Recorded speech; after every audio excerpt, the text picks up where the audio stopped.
जंगल पूरा सूर्य सकाळ किरण चारिआडे पड़ जाए। जंगल चहल होए। सबु चढ़ई निज निज काम करुथांती। टिके ता बसा को झाड़ू मारुथाए। सेपटे टुनु चढ़ई पिलांक पई दाना नहीं आसी थाए। अरे पिला माने आस मु तो मो पई मीठा मीठा जामु नहीं आसीची। अरे आज आम समस्ते सांग हे जामा लुले ना। हाँ किंतु तमे माने मो आ बापांक सहित ही रहिबो। सेही समय रे मिट्टू सुआ और हरियाली सुआ भी आसी सेठी पहुंचंती। अरे टिकी टिकी कौन तमे सुनिच की? अरे पुरुणा बरगछ पाखरे राति सारा सुनार किरण आसुची। ताहले चल चिपा। अरे रुह देखिबा आग घटना कौन होईची।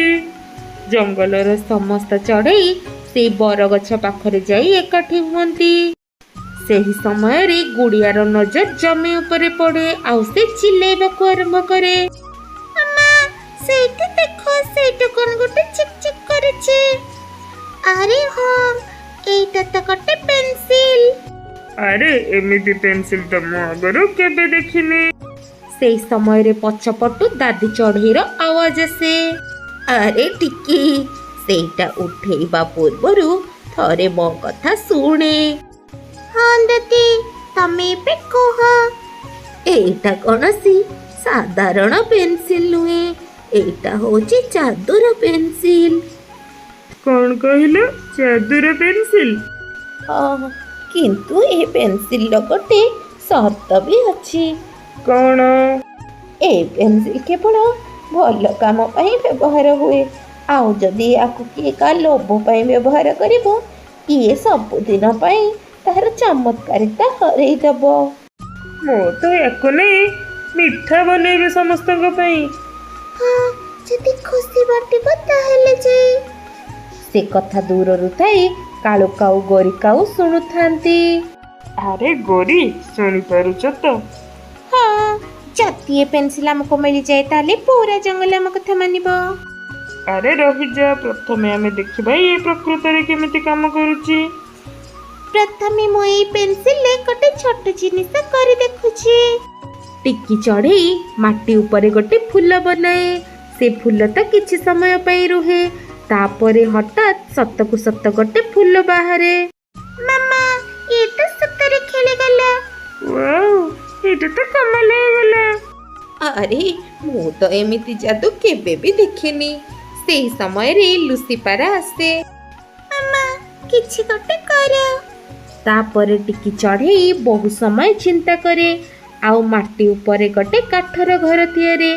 किछि समय पर गोटे सत सतिका काठ घर सेठी तैयारी हेचे। वाह बढ़िया हेची। हाँ हाँ एटा होचे हमर नुआ घर। धन्यवाद टिकी।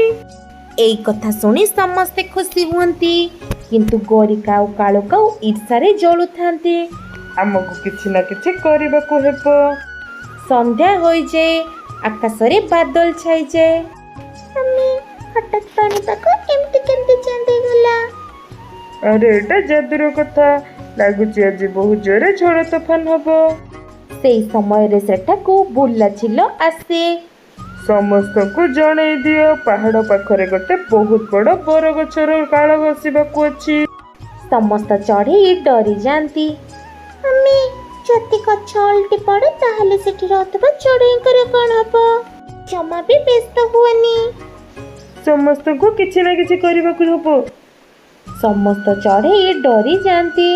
टिकी चढ़ई तापरे ता जादूर काम आरंभ करे। टिकी माटी उपरे गोटे सहारार चित्र करे। आउ किछि समय परे सतकु सत गोटे सहारा हुए। पवन बहुत जोरे दउथाए। एबे भी गछ हलुथाए किंतु सहारा थिबा कारणरू गछ खसी पड़ेनी। समस्त चढ़ई एबे शांति रे सोंती। राति हे जाइथे। आउ समस्ते निज निज बसा को फेरी जाती।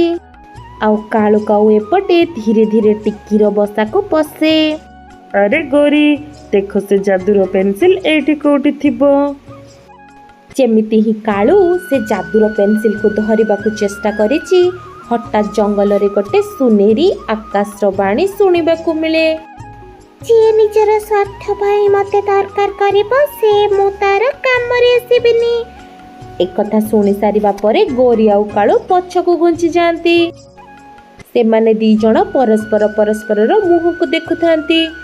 ଆରେ ଯାଦୁର ପେନସିଲ ତ ଆମ ଚିନ୍ତାଧାରାଠୁ ବି ଅଧିକ ରହସ୍ୟମୟ ବାହାରିଲା। କିନ୍ତୁ ସେମାନଙ୍କୁ ଜଣା ନଥାଏ ଯେ ରହସ୍ୟ ଏବେ ତାଙ୍କ ସାମ୍ନାକୁ ଆସିବାକୁ ଯାଉଛି। ଯେମିତି ହିଁ ସୂର୍ଯ୍ୟ କିରଣ ବାହାରିଛି ଜଙ୍ଗଲରେ ସେ ଯାଦୁର ଶୂନ୍ୟର କିରଣ କଥା ସମସ୍ତଙ୍କୁ ଚର୍ଚ୍ଚା ହୁଏ। ସମସ୍ତ ଚଢ଼େଇ ଆଶ୍ଚର୍ଯ୍ୟ ଥାନ୍ତି ସତରେ ସେ ଯାଦୁର ପେନସିଲ କିଏ ବନେଇଛି ବୋଲି। ଟିକି, ରାତି ତମ ବସା ପାଖରେ ବହୁତ ଜୋରରେ ଆଦ୍ରକ ଦେଖାଯାଉଥିଲା। କିଏ ମୋ ପେନସିଲକୁ ଧରିବାକୁ ଚେଷ୍ଟା କରୁଥିଲା? ମମ୍ମି, କଣ ସେ ପେନସିଲ ନିଜେ ନିଜେ କଥା କହୁଥିଲା? ଆରେ ହଁ ପିଲା, ସେ ନିଜେ ହିଁ କହୁଥିଲା। କାହିଁକି ନା ସେ ତା ଭିତରେ ଯାଦୁର ଶକ୍ତି ଥିଲା। ସେପଟେ ହରିଆଲି ତତେ ଜଲ୍ଦି ଜଲ୍ଦି ଆସେ। ଆରେ ଜଲ୍ଦି ଚାଲ, ସେପଟେ ପାହାଡ଼ ବାଲା ଜଙ୍ଗଲରେ ସବୁ ଫଳ ଶୁଖିବାକୁ ଲାଗିଲାଣି। କଣ ହେଲା? କାଲି ତ ସବୁ ଠିକ୍ ଥିଲା। ଜଲ୍ଦି ଚାଲ, ଆମେ ସେଇଠି ଜଲ୍ଦି ପହଞ୍ଚିବା।